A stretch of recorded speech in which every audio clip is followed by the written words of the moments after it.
ಎಲ್ಲೋ ಒಂದ್ ಕಡೆ ರಕ್ಷಿತ್ ಅವ್ರ ಮೇಲೆ ಲವ್ ಆಗಕ್ಕೆ ಹೆಸರೇ ಕಾರಣ ಆಗಿತ್ತ ಅಂತ ರಕ್ಷಿತ್ ಅನ್ನೋದು. ಇದು ಎಲ್ಲಾದ್ರೂ ನಮ್ಮ ಅಕ್ಕ ನೋಡ್ಬಿಟ್ರೆ ಚೈ ಅಂತಾರೆ ಎಲ್ಲ. ಏನಂದ್ರೆ ನಾನು ಯಾಕಿದೆ ಹೇಳ್ತಿರೋದಂದ್ರೆ, ನಾನು ಯಾವಾಗ ನಮ್ಮ ಅಕ್ಕಂಗೆ ಹೋಗ್ಬಿಟ್ಟು ಫಸ್ಟ್ ಹೇಳಿದೆ ಇವ್ರ ಬಗ್ಗೆ, ಈ ರಕ್ಷಿತಾ ಬಗ್ಗೆ. ಸೊ ಈ ಥರ ಹುಡುಗಿ, ಇವ್ರ ಹೆಸರು ರಕ್ಷಿತಾ ಅಂತ. ಅವರು ಏನೋ ನೀನು ಬೇರೆ ಯಾರು ಸಿಕ್ಕಿಲ್ವೇನೋ ನಿನಗೆ, ರಕ್ಷಿತಾ ಅಂತ ಹೆಸರಿರೋರಿಗೆ ಯಾಕೋ ಹುಡ್ಕೊಂಡೆ ಅಂತ. ನಾನು ಇಲ್ಲಪ್ಪ, ನಾನೇನು ಮಾಡಲಿ, ಕೋಇನ್ಸಿಡೆನ್ಸ್ ಅಷ್ಟೇ ಅಂತ ನಾನು. ಸೊ ಆ ಥರ ಒಂದು ಇದಾಯಿತು. ಬಟ್ ಇದು ಥಿಂಗ್ ಇಸ್, ನನಗೂ ಅವ್ರು ಫಸ್ಟ್ ಸಿಕ್ಕಿದ್ವಾಗ ರಕ್ಷಿತಾ ಅಂತ ಸುಮ್ಮನೆ ಜಸ್ಟ್ ಹಂಗೆ ಸಿಕ್ಕಿದ್ದಷ್ಟೇ. ಬಟ್ ಓವರ್ ಟೈಮ್ ಅದೇ ಜಸ್ಟ್ ಒಂದು ನಾರ್ಮಲ್ ಲವ್ ಸ್ಟೋರಿ ಹೆಂಗೆ ಬಿಲ್ಡ್ ಆಗುತ್ತೆ ಅದೇ ರೀತಿ ನಂದು ಬಿಲ್ಡ್ ಆಗಿದ್ದು. ಬೇರೆ ಏನು ಸ್ಪೆಷಾಲಿಟಿ ಇಲ್ಲ ಅದರಲ್ಲಿ. ಇಟ್ಸ್ ಸೋ ಹ್ಯಾಪೆಂಡ್, ಕೋಇನ್ಸಿಡೆನ್ಸ್ ಅಷ್ಟೇ ಅದು. ಅವ್ರ ಹೆಸರು ರಕ್ಷಿತಾ ಅಂತ ಆಯಿತು ಅಂತ ಇತ್ತು.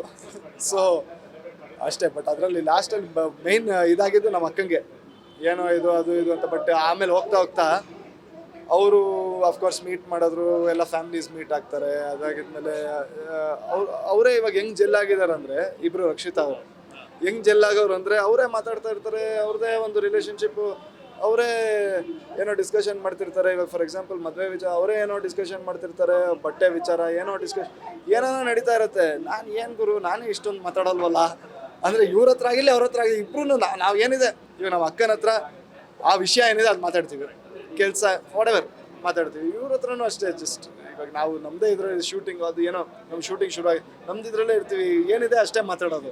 ಇವ್ರು ನೋಡಿದ್ರೆ ಮಾತಾಡ್ತಾನೆ ಇರ್ತಾರೆ. ನಾನು ಇದು ಏನಪ್ಪ ಈ ಥರ ಚೇಂಜ್ ಆಗಿಬಿಟ್ಟಿದೆ ಅಂದ್ಕೊಂಡೆ ನಾನು. ಸೊ ಅವರವರೇ ಜೆಲ್ ಆಗ್ಬಿಟ್ಟು ಇವಾಗ ಚೆನ್ನಾಗಿದ್ದಾರೆ. ಸೊ ಒಂದ್ ಕಡೆ ಮನೆಯಲ್ಲಿ RRR ಸ್ಟಾರ್ಟ್ ಆಯ್ತು, ಒಂದ್ ಕಡೆ ರಾಣಾ ಆಸ್ಕರ್, ರಕ್ಷಿತಾ ಮತ್ತೆ ರಕ್ಷಿತಾ. RRR ಅಂತೆ ನೋಡಿ ಹೆಂಗೆ ಹೇಳ್ತೀರ. ಬಟ್ ಎಸ್, ಹಾಗೆ ಆಗಿದೆ ಇವಾಗ. ಎರಡು ರಕ್ಷಿತಾ, ನಾನು ರಾಣಾ. ಬಟ್ ಎಸ್, ಅದು ಹಾಗೆ ಏನೋ ಹೇಳ್ತಾರಲ್ವಾ ನಮ್ಮ ಇಂಡಸ್ಟ್ರಿಯಲ್ಲಿ, ಆರಿಂದ ಹೆಸರು ಇರೋರಿಗೆ ಏನೋ ಲಕ್ಕು ಅಂತ ಹೇಳ್ತಾರೆ. ಅದೇನೋ ಹಂಗೆ ಇವಾಗ ಇಲ್ಲಿ ಕೂಡು ಬಂದಿದೆ. ಏನೋ ಅದೇ ರೀತಿ ಲಕ್ ಬರಲಿ ನನಗೂ. ಏನಂತೀರಾ? ಏನೋ ನಿಮ್ಮೆಲ್ಲರ ಆಶೀರ್ವಾದ ಇದ್ರೆ ಇರುತ್ತೆ. ಅಕ್ಕನಿಗೆ ಇಷ್ಟ ಆಯ್ತಾ ನೀವು ಲವ್ ಮ್ಯಾರೇಜ್ ಆಗುವಂಥದ್ದು, ಅಕ್ಕ ಮತ್ತೆ ಭಾವ ಅವರಿಗೆ? ಫಸ್ಟ್ ಹೇಳಿದಾಗ ಅವ್ರ ಕಡೆಯಿಂದ ಬಂದಂಥ ರೆಸ್ಪಾನ್ಸ್, ಅಕ್ಕ ಮತ್ತೆ ಭಾವ ಇವನ್ ಆ್ಯಕ್ಚುಲಾಗಿ ಹೇಳ್ಬೇಕಂದ್ರೆ, ನಮ್ಮ ಅಕ್ಕ ಭಾವ ಆಗಿದೆ ಲವ್ ಮ್ಯಾರೇಜು ಅಲ್ವಾ. ಸೊ ಆ ರೀತಿ ಅವ್ರದ್ದೇ ಲವ್ ಮ್ಯಾರೇಜ್ ಇರೋದ್ರಿಂದ ಅವ್ರ ಕಡೆಯಿಂದ ಆ ರೀತಿ ಏನೂ ಇರಲಿಲ್ಲ. ಹಿಂಗೆ ಹಂಗೇನು ಇರಲಿಲ್ಲ. ನನಗೂ ಮನೆಯಲ್ಲಾಗಿರಲಿ, ನಮ್ಮ ಅಮ್ಮ ಆಗಿರಲಿ, ಅಪ್ಪ ಆಗಿರಲಿ, ಏನೋ ಆ ಥರ ಇದಿರಲಿಲ್ಲ. ಲವ್ ಮ್ಯಾರೇಜ್ ಆಗಿರಲಿ ಅದ್ರ ಬಗ್ಗೆ ಏನೂ ಒಂದು ಮನೆಯವರಲ್ಲೂ ಏನೂ ಅದು ಒಂದು ರಿಸ್ಟ್ರಿಕ್ಷನ್ ಇರಲಿಲ್ಲ. ಹಿಂಗೆ ಆಗಬೇಕು, ಹಾಗೆ ಆಗಬೇಕು, ನಾವು ತೋರಿಸಿದ ಹುಡುಗಿಗೆ ಮದುವೆ ಆಗಬೇಕು, ಇವನು ಹಾಗೆಲ್ಲ ಏನು ರೂಲ್ಸ್ ಇರಲಿಲ್ಲ.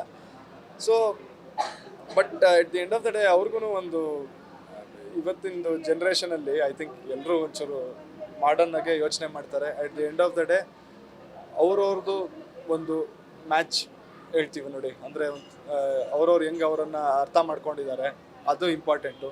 ಆಮೇಲೆ ಒಂದು ಫ್ರೀಕ್ವೆನ್ಸಿ ಮ್ಯಾಚ್ ಆದರೆ ಇಂಪಾರ್ಟೆಂಟು ಅಂತ ಎಲ್ರಿಗೂ ಒಂದು ಅಷ್ಟೇ ಇರೋದು ಮೈಂಡಲ್ಲಿ. ಇವಾಗ ನೋಡೋಕೆ ಹೋದರೆ, ನಾನು ನಮ್ಮ ಮನೆಯವ್ರನ್ನ ಇಂಟ್ರೊಡ್ಯೂಸ್ ಮಾಡಿ ಈ ಹುಡುಗಿನ ಆಲ್ಮೋಸ್ಟ್ 2-3 ವರ್ಷ, ಎಷ್ಟೋ ವರ್ಷನೇ ಆಗಿದೆ ಇಂಟ್ರೊಡ್ಯೂಸ್ ಮಾಡಿ. ಅದಾದ ಮದುವೆ ಇವಾಗ ಆಗ್ತಿರೋದು. ಸೊ ಆ ಒಂದು 2-3 ವರ್ಷ ಏನಿದೆ, ಆ ಒಂದು ಜರ್ನಿ ಏನಿದೆ ಅದರಲ್ಲಿ ಅವರು ನೋಡಿದ್ದಾರೆ ಈ ಥರ ಇವ್ರದ್ದು ಅಂಡರ್ಸ್ಟ್ಯಾಂಡಿಂಗ್ ಚೆನ್ನಾಗಿದೆ ಅಂತ. ಸೊ ಅವ್ರಿಗೆ 100% ಅವ್ರಿಗೊಂದು ಗ್ಯಾರಂಟಿ ಕನ್ಫರ್ಮೇಷನ್ ಇತ್ತು, ಡನ್, ಇವ್ನು ಕರೆಕ್ಟಾಗಿದ್ದಾರೆ ಇವರಿಬ್ಬರು ಅಂತ. ಸೊ ಅವ್ರಿಗೆ ಆ ಥರ ಏನು ಡೌಟ್ ಇರಲಿಲ್ಲ. ಸೊ ಲವ್ ಮ್ಯಾರೇಜ್ ವಿಷಯದಲ್ಲಿ ಫಸ್ಟಿಂದ ಏನಿರಲಿಲ್ಲ.